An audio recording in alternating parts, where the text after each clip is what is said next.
The broadcast is now starting. All attendees are in listen-only mode. Good afternoon, everyone. This is Jennifer Schaus, and we are coming to you live from Washington, D.C. today. Thank you for joining us in our Webinar Wednesday series as we cover the DFARS in 2021. I just wanted to let you know a little bit about the program. These are complimentary webinars. They're every Wednesday at 12 p.m. We are winding our way down here at the end of the year, and it's hard to believe that Thanksgiving is next week already.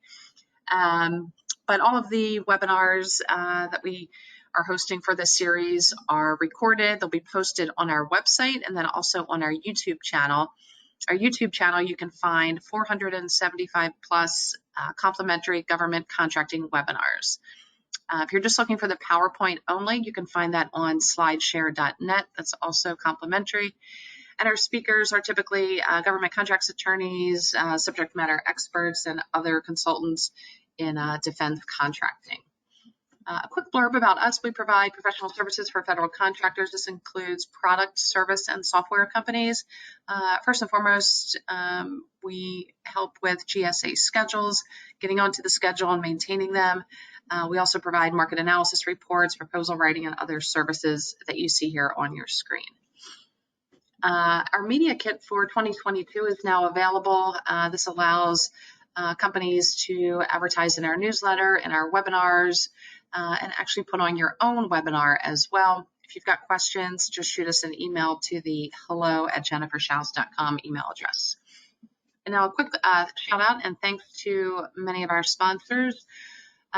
First up is the Virginia PTAC. This is the Procurement Technical Assistance Center. They are covering the entire state of Virginia, and they are headquartered out of the George Mason University over in Fairfax.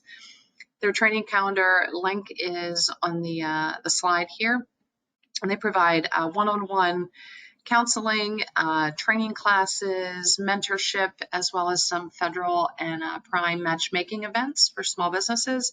If you've got questions, I suggest just either give them a call or shoot an email to the contact information that you see there on your screen.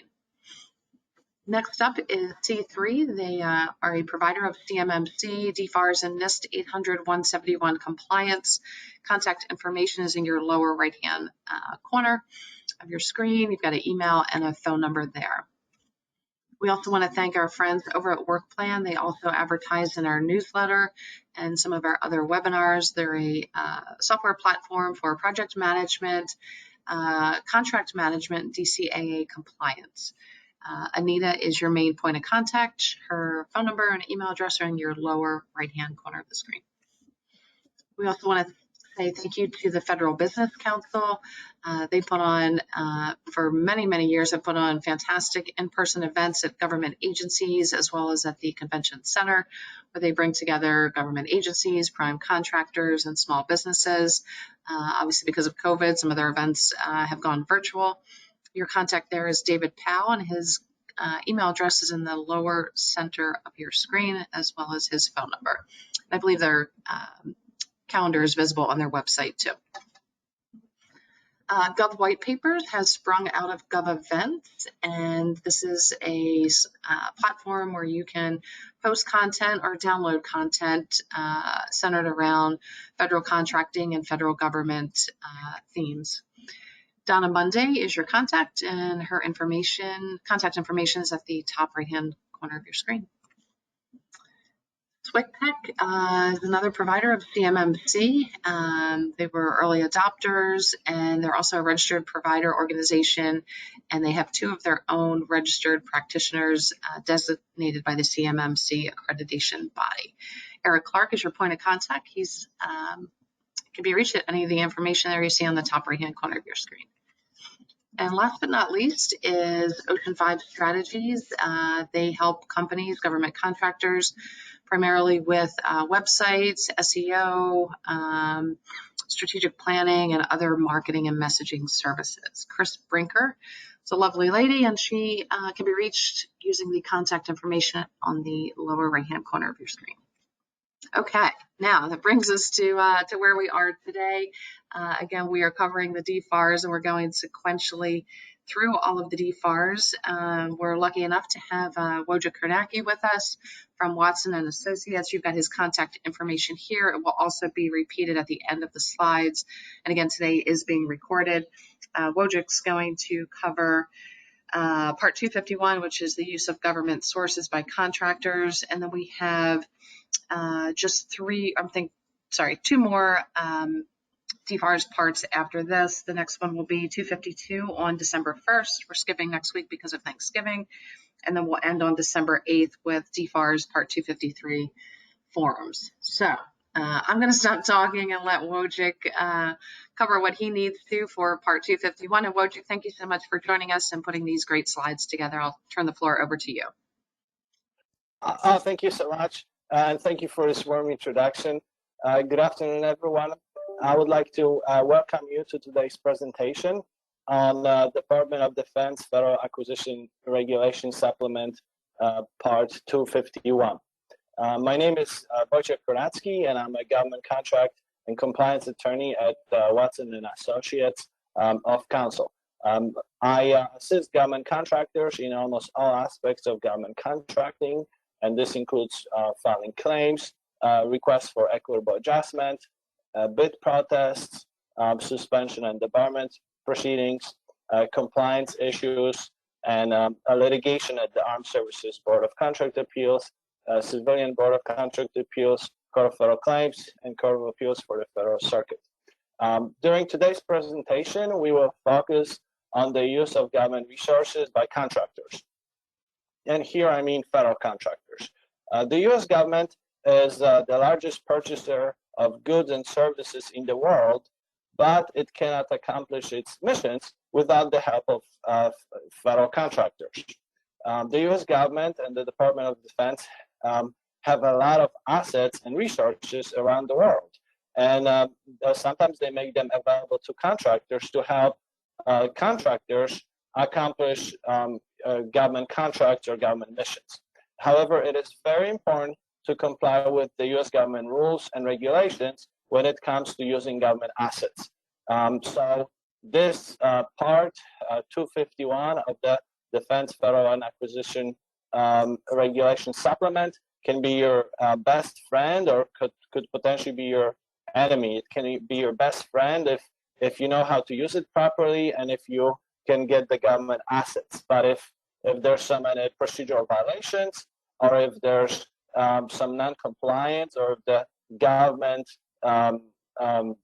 equipment gets damaged, then the contractor might be liable for that as well.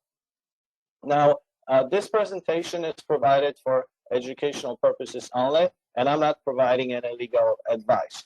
Usually, it is best to speak with an experienced government contract attorney if there are any specific questions concerning compliance or Department of Defense Federal Acquisition Regulation Supplement Part 252. Next slide, please.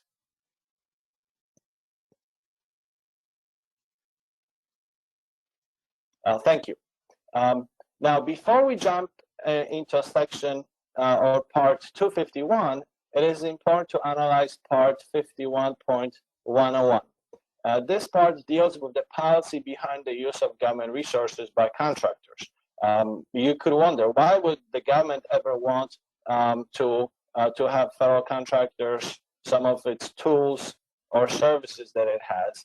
And then you could also wonder, what's the benefit for the governments to have it? So essentially, this part addresses this. So part 51.101 states that if the government determines that it's in the government's interest to make supplies or services available, then the government can do so, which offers great flexibility to the contracting officer, and essentially that's a very discretionary decision.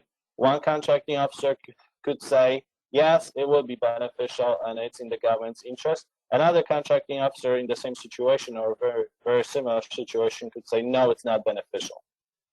But if the government or the contracting officer determines, yes, it is in the government's interest to make the supplies or services available, then the contracting officer also has to analyze, are those supplies or services there to share with the contractor. Because if they're not there, or if there's some shortage, then even if it's in the government's best interest, the government will still not share it. Sometimes the contractor may approach the contracting officer and say, we would like to use this crane, or we would like to use this truck. But the contracting officer might say, yes, we agree, you should use it, but this is our only crane, this is our only truck, and we just don't have it available for you. So it's very important to analyze these two factors. Now, once the contracting officer determines that this is applicable and it can be done, the contracting officer also needs to look at what type of the contract this involves. And typically, you can use Part 251 in government cost reimbursement contracts.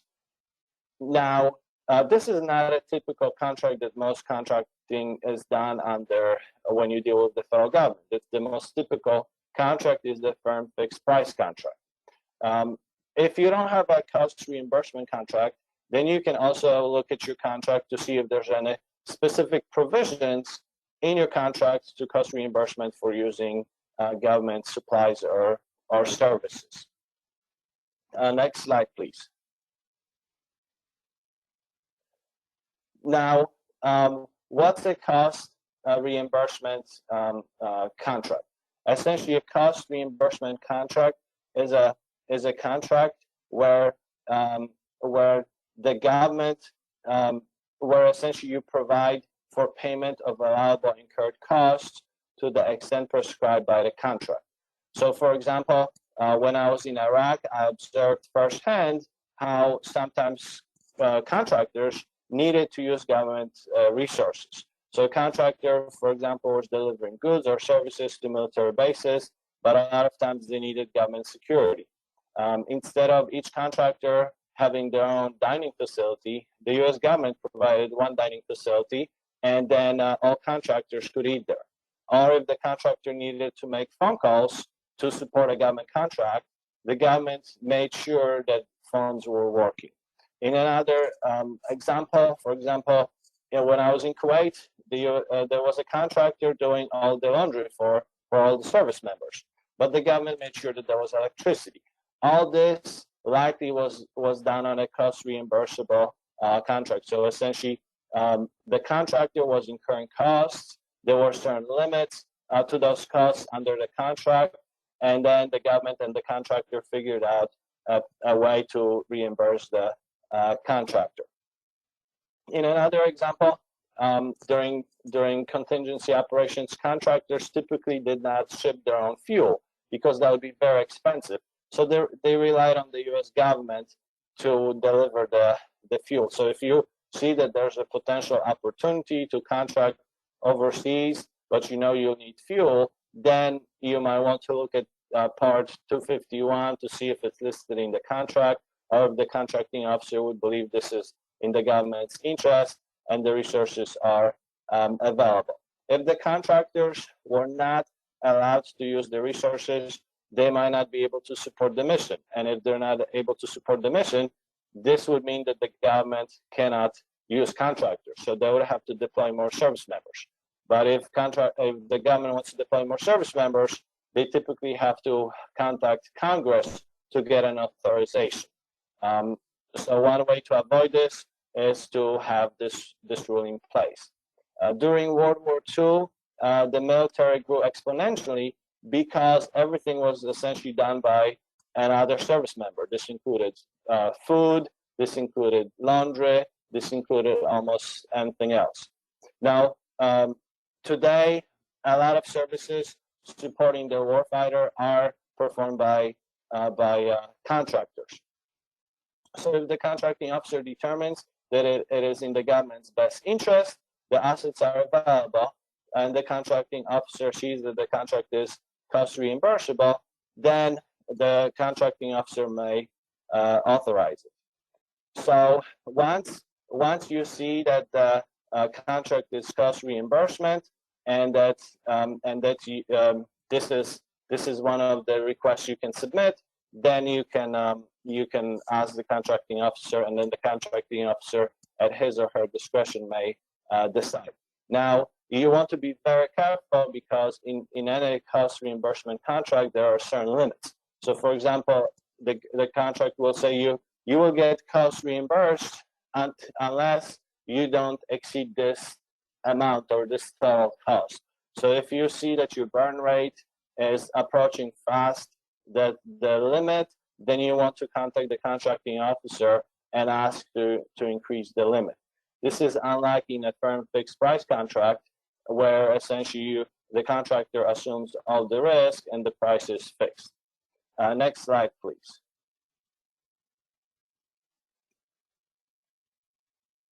Oh, thank you. So now we are going back to the original slide where we discussed the policy. So one, is it in the government's interest? And then two, are the supplies and services available? And then three, what type of a contract is it? Is it cost reimbursement or another contract involving cost reimbursement? Sometimes if you believe that cost reimbursement would be beneficial because you might need Part 251 to support you as you support the government somewhere overseas, maybe that's something to also address in the proposal or closely examine the actual solicitation. So if you're a government contractor and you need fuel to accomplish your mission, you may want to talk to the contracting officer or submit a question under Part 251 to see if this is one of the opportunities. Next slide, please. So now that we established the policy behind Part 251, we can take a deep dive into subpart 251.1. And essentially, subpart 251.1 states that notwithstanding any restriction under Federal Acquisition Regulation Part 51.101A, which deals with government reimbursable contracts, the contracting officer may authorize to use Defense Logistics Agency energy as a source of fuel in performance of the contract. So if you need some supplies or services that are not fuel, typically you have to rely on a cost reimbursable contract.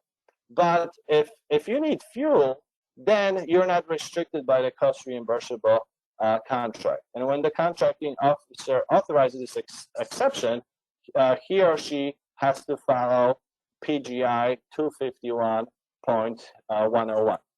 Next slide, please. Now, PGI 251, or PGI essentially means Procedures, Guidance, and Information. So what is the policy under PGI 251.101? So when the contracting officer authorizes for the use of defense logistics energy as a source of fuel in the performance of the cost reimbursement contract, there are additional requirements that have to be met.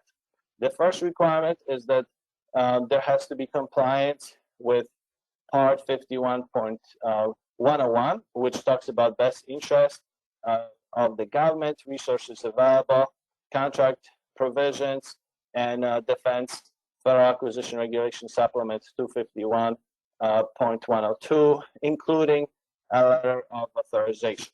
So essentially, if you know you're going to use fuel, you need to, you don't have to worry about the cost reimbursement contract, but you still need to ensure that there's additional paperwork that is done. Now, other provisions are applicable as well. For example, Federal Acquisition Regulation Part 52.251-1 concerning government supply sources, Defense Federal Acquisition Regulation 252.251-700, obtaining current Defense Logistics Agency energy fuel authorization from the Defense Logistics Agency. And this request for fuel is very common because, but it's still very important to comply with all the steps. If some steps are missed, then the government may deny the resources. Next slide, please. Now, there are also additional requirements when it comes to this guidance under 251.101 policy.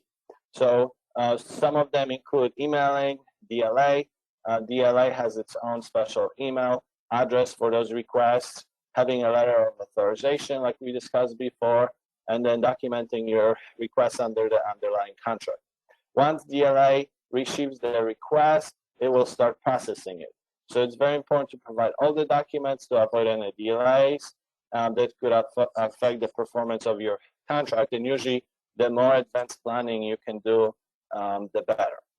And then PFA stands for Fuel Purchase Authorization.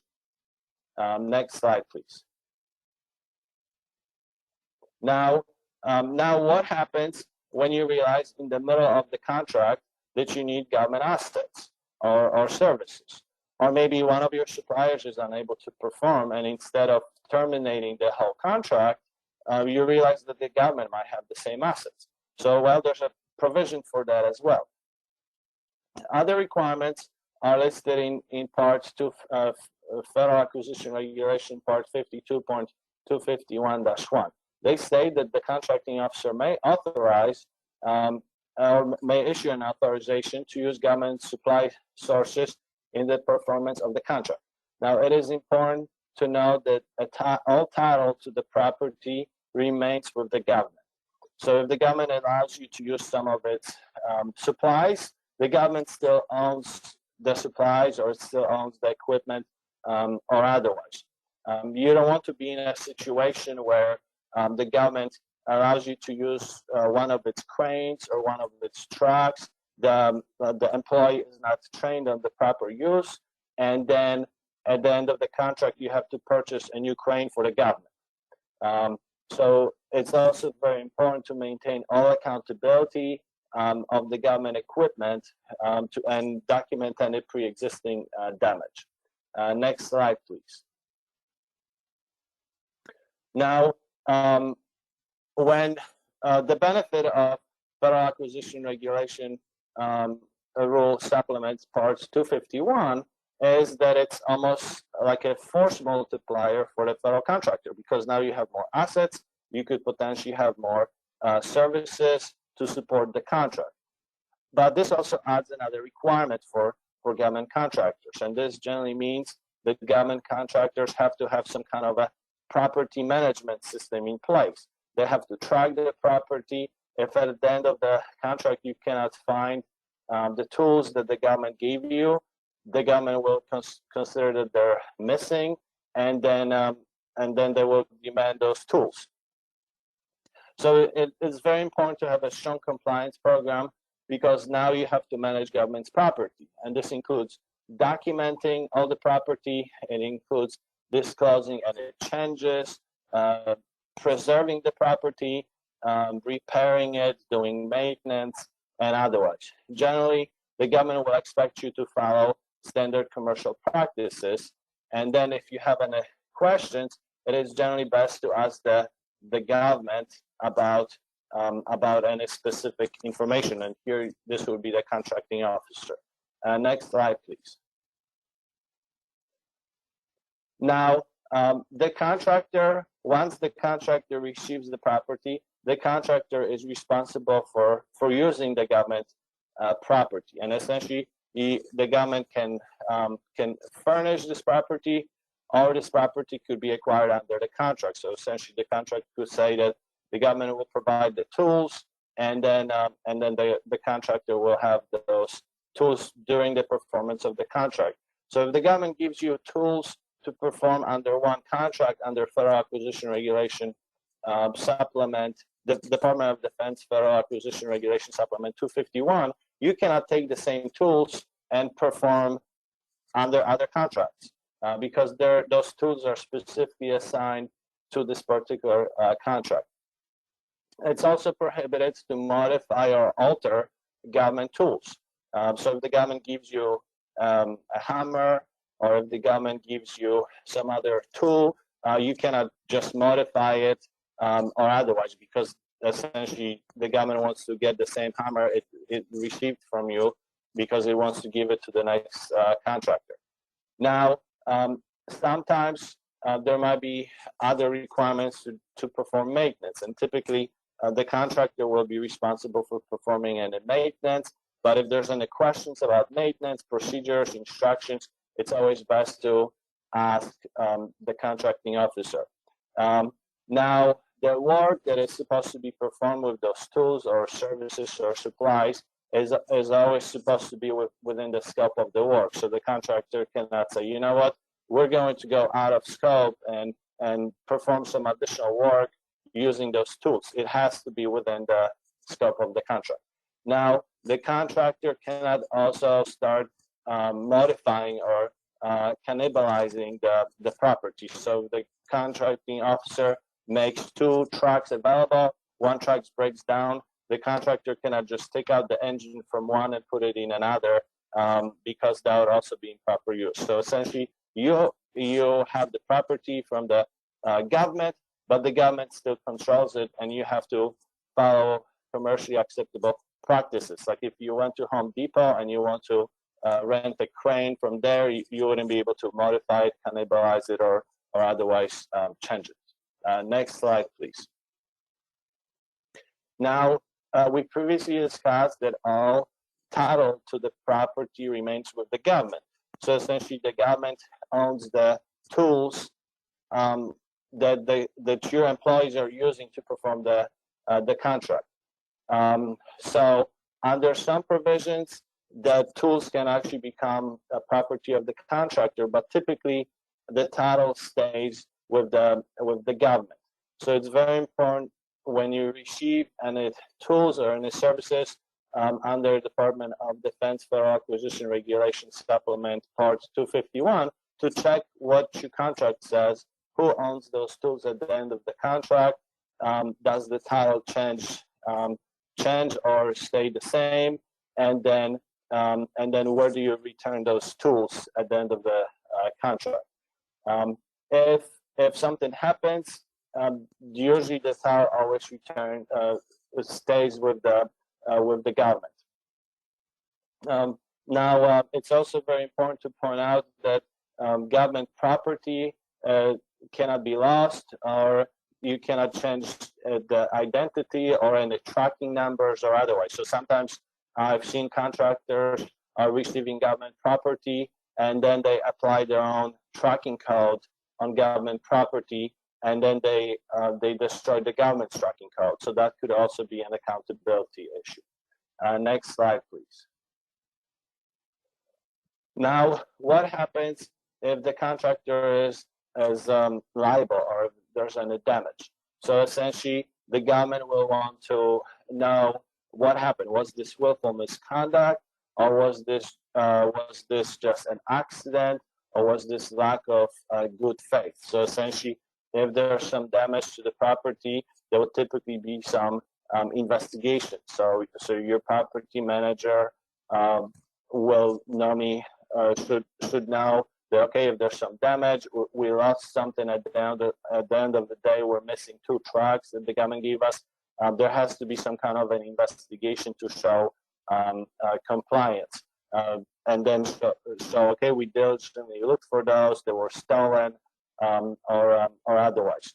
Now, some of those risks could be covered by insurance or by the contractor. So when you receive any property from the government, maybe one question to ask would also be, does this come with the insurance from the government? Does the insurance change? Now, do you need to have insurance or otherwise? Is the insurance reimbursable or otherwise? Generally, it's best to always have in writing from the contracting officer that the government revokes assumption of risk for loss of government property due to a determination that something happened or otherwise. So any communications with the contracting officer, it's always good to have it in writing. Then you can put it in your file. And if something happens to the property, you can pull it out and say, no, the contracting officer said we could have it, and that there was no loss. Next slide, please.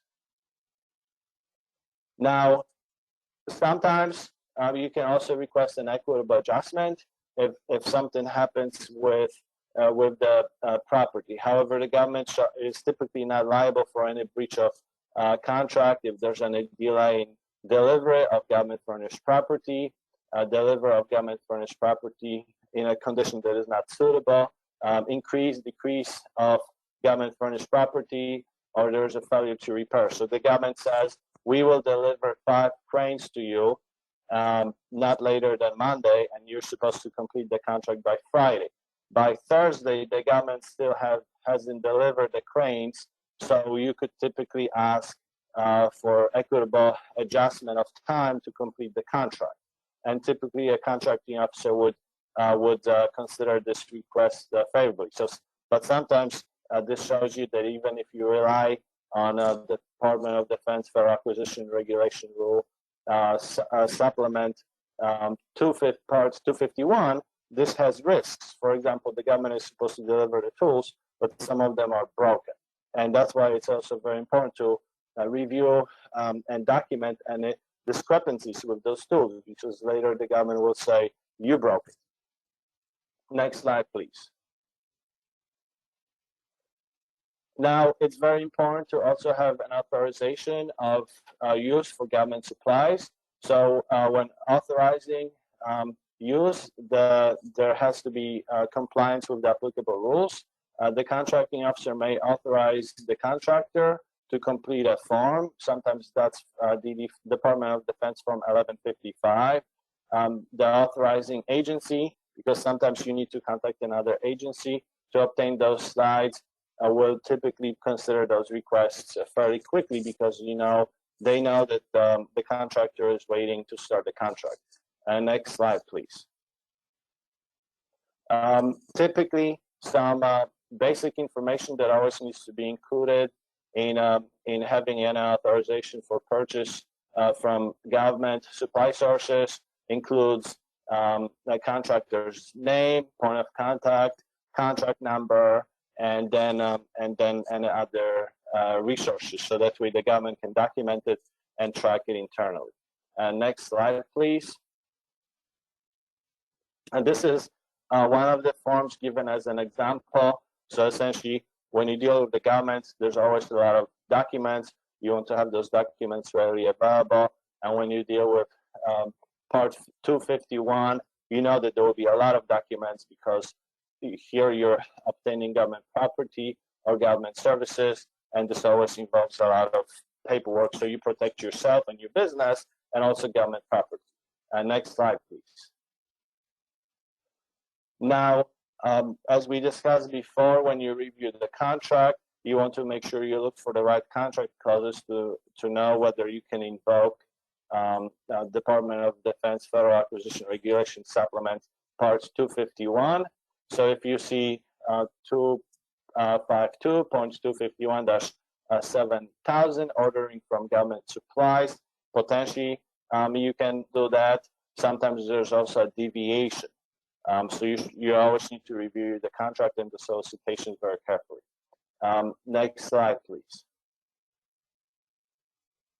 Now, when you order from the government, you also want to comply with the applicable guidance. So, for example, when placing orders from the federal supply schedules or otherwise, you want to make sure that you have a copy of the authorization and the price reductions and the completed address, mail, or otherwise. So there's a lot of benefits, because the government is one of the biggest purchasers of supplies and services, and this in turn means that the government has a lot of items that you could use to complete the contract, but you also want to make sure you document it properly. Next slide, please. Now, when you order from the government, you can also place orders under non-mandatory schedule contracts and requirement contracts issued by the General Services Administration. For automated data processing equipment, software, and otherwise, you have to follow the terms of the applicable contract. So essentially, this rule goes into further details, and it tells you, depending on what kind of equipment you need, you might have other options, because not every contractor needs fuel to accomplish a government contract. Next slide, please. Other aspects that you also need to consider when you deal with the government are there any other forms that you need to complete? Because now, even though you're dealing with the federal government and with the Department of Defense, all of a sudden GSA is involved. So there might be other applicable forms when you try to procure those services. So you definitely want to know very specifically what kind of services you need, what kind of equipment, and then where to obtain them. And you always want to plan this in advance. Next slide, please. Now, typically, when you order from the government supply services, you want to pay very quickly, very promptly to the government when the government delivers the items that you requested, to avoid any issues. And the contracting officer will provide the contractor with quick or prompt written notice of the intent to terminate any authorization. So if there's any issues, the contracting officer needs to tell you immediately. Otherwise, to avoid any issues, you want to make sure you complete the right paperwork and you make timely payments. And if there's an increase in costs, the rule specifically says that the contractor is responsible. Next slide, please. Now, when placing orders of government stock on non-reimbursable basis, the contractor needs to comply with the contracting officer's authorization. So typically, the contracting officer would issue a letter or guidance how to proceed.